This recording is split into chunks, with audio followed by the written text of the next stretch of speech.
गरीबी को हमेशा के लिए खत्म करें। ये कहानी सुन लो। गंगा प्रसाद का जन्म एक छोटे से गांव में हुआ था, जहां 2 वक्त की रोटी भी किसी सपने से कम नहीं थी। उनके पिता मजदूरी करते थे और मां दूसरों के घरों में काम करती थीं।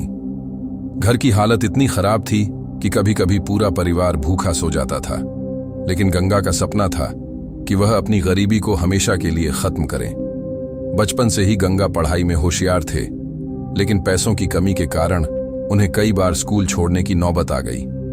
उन्होंने खेतों में मजदूरी की, चाय की दुकान पर बर्तन धोए और लोगों के घरों में छोटे मोटे काम किए ताकि अपनी पढ़ाई जारी रख सकें। गांव के लोग उनका मजाक उड़ाते थे, कहते थे कि गरीब का बच्चा कितना भी पढ़ ले, मजदूर ही बनेगा। लेकिन गंगा ने किसी की बातों पर ध्यान नहीं दिया और मेहनत करते रहे। 12वीं की परीक्षा में गंगा ने पूरे जिले में टॉप किया। एक शिक्षक ने उनकी प्रतिभा को पहचाना और उन्हें शहर के एक कॉलेज में दाखिला दिलवाया। लेकिन वहां भी मुश्किलें कम नहीं थीं। रहने और खाने के लिए पैसे नहीं थे, इसलिए उन्होंने अखबार बेचना शुरू किया, होटलों में बर्तन धोए और बच्चों को ट्यूशन पढ़ाई। दिन भर काम करने के बाद वह रात को स्ट्रीट लाइट के नीचे पढ़ाई करते थे। कॉलेज खत्म होने के बाद उन्हें एक बड़ी कंपनी में नौकरी मिली।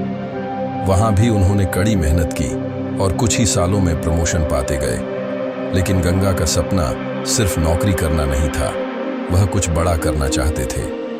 कुछ सालों बाद उन्होंने अपनी खुद की एक छोटी सी कंपनी शुरू की। शुरुआत में बहुत मुश्किलें आईं, पैसे की कमी, लोगों का भरोसा न करना और लगातार असफलताएं। लेकिन गंगा ने हार नहीं मानी। उन्होंने दिन रात मेहनत की और अपनी कंपनी को सफलता की ऊंचाइयों तक पहुंचाया। आज गंगा प्रसाद एक करोड़पति हैं। उनके पास आलीशान घर, बड़ी गाड़ियां और एक सम्मानजनक जीवन है। लेकिन उन्होंने अपनी गरीबी के दिनों को नहीं भुलाया।